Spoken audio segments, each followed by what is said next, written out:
dare you bring them in here and touch one of my cars? Do you have any idea what these cost? We weren't touching anything. We were just looking. Please, lower your voice. Ladies, they're children. hey, let's all take a breath. This is a showroom. Don't let them touch that car. The words hit the air like a slap, sharp, echoing through the polished showroom. Two children froze beside the silver coupe, their reflections trembling on the metal surface. Confused, embarrassed, all because of the color of their skin. A few feet away, a man paused mid-step. Their father. The CEO, the owner of every car in that room. He heard every word, felt every insult, and said nothing. At least not yet, because what he did next would shake an entire company and redefine justice itself. This is when the CEO saw his children humiliated. Welcome, story lovers. From where are you watching? Hit the like button and drop your city name in the comments so we can see how far our story travels. It was one of those mornings that carried the quiet pride of hard-earned success.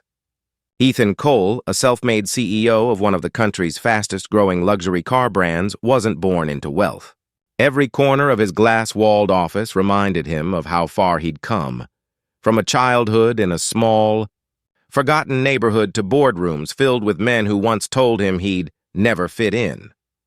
But today wasn't about deals or headlines. Today was about his children. They were his joy.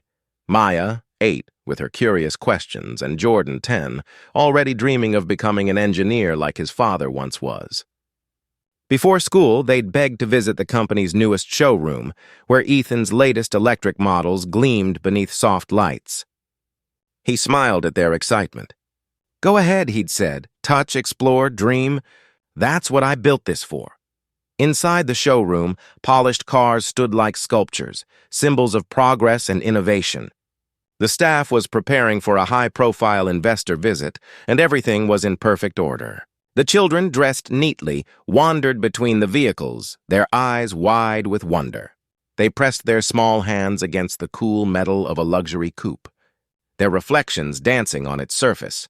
Outside, Ethan was still on a quick call, finalizing a charity partnership, a program designed to give underprivileged kids access to STEM education. He didn't hear the first sharp voice echo from inside. The saleswoman, immaculate and composed, spotted the children. Her expression changed instantly, disapproval hidden beneath a professional smile. She moved closer, her heels clicking sharply against the marble floor. Something in the air shifted. Maya looked up from the car's mirror, her smile fading. Jordan froze, sensing something he couldn't quite name. That quiet, heavy tension adults create without words. They didn't know it yet, but that single moment, that single glare, was about to reveal the kind of world their father had fought his whole life to change. The woman's tone sliced through the air, polite on the surface, but sharp underneath. "These cars," she said, her voice measured yet cold, "aren't for children to play with." Maya's hand dropped instantly. Jordan took a step back, murmuring a soft sorry, his voice barely above a whisper. He could feel eyes turning toward them. A few customers, another salesman, that quiet, uncomfortable silence that happens when people see something wrong but choose to say nothing. The woman folded her arms, glancing toward the door as if searching for whoever was responsible. "Whose children are these?" she muttered, irritation rising. Then, with a faint smirk, she added under her breath, "Some people really don't know their place." Jordan didn't fully understand what she meant, but Maya did. She had heard that tone before, the kind adults use when they mean something uglier than their words.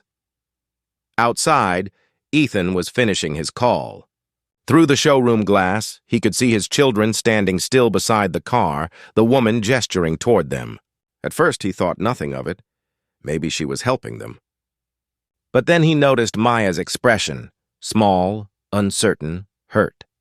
The same look he'd worn as a boy when a store clerk once followed him around, assuming he didn't belong.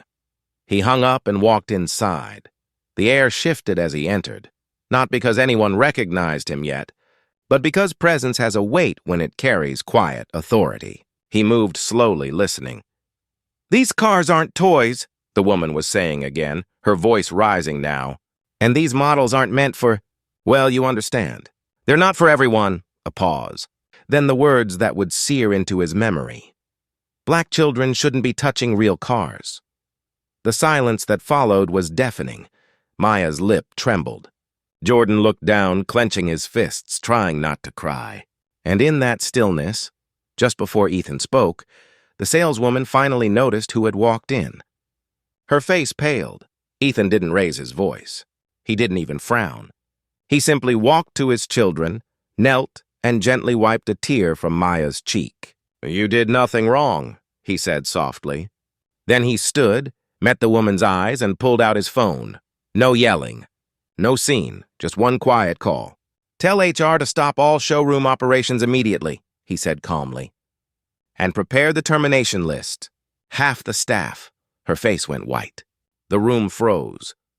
Every employee in that room watched in stunned silence as he guided his children out, hand in hand, their heads still low, unaware that everything had just changed.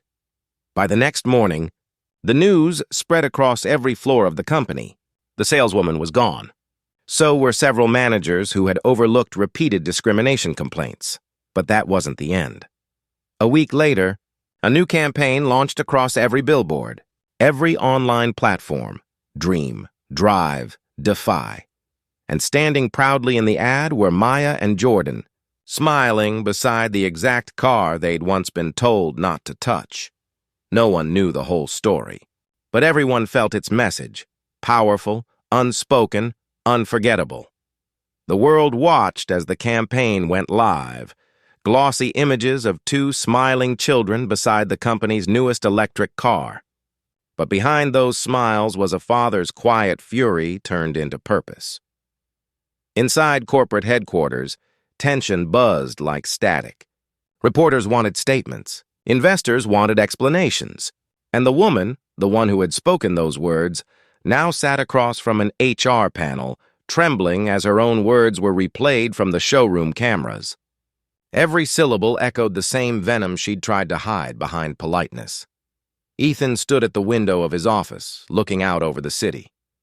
He hadn't spoken publicly about what had happened. Not yet. But the message was clear. No one, regardless of power or position, would belittle his children or anyone else's because of the color of their skin. That afternoon, he walked into the same showroom, the place where his children had once stood humiliated, now filled with banners that read, "Dream, drive, defy." Employees stood in silence, waiting. Ethan turned to them, his voice steady but filled with emotion. "This company doesn't sell cars," he said quietly. "It sells dreams. And if our dreams aren't big enough for every child, no matter what they look like, then they're not worth building." The room erupted into applause. Maya and Jordan stood in the front row, eyes bright, shoulders lifted high.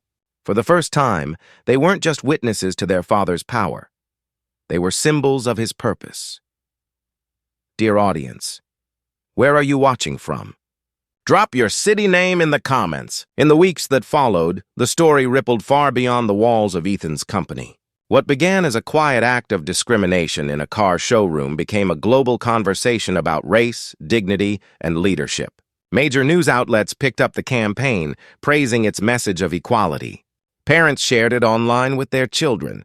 Teachers used it in classrooms, and for the first time, a luxury car brand wasn't just selling success, it was redefining it. For Ethan, the victory wasn't about public praise. It was about healing something that had been quietly broken in his children and in himself. He had lived his whole life walking the fine line between acceptance and exclusion, between being allowed in and being truly welcomed. Watching Maya and Jordan laugh again, proudly standing beside those cars, reminded him why he'd built this empire in the first place. Not for profit, but for possibility. The saleswoman never appeared in the news again. Her name faded, but the lesson she taught remained, that prejudice can live in silence until someone decides to confront it. In boardrooms and showrooms across the country, other CEOs began reevaluating how they represented diversity in their companies. Ethan's quiet defiance had started something bigger, a reminder that the power to change isn't always loud. Sometimes it's simply uncompromising, because in a world that still divides, one man's silence spoke louder than anger ever could. And his message still echoes today. Dream, drive, defy. Thanks for watching. Subscribe for more powerful stories and new videos every day.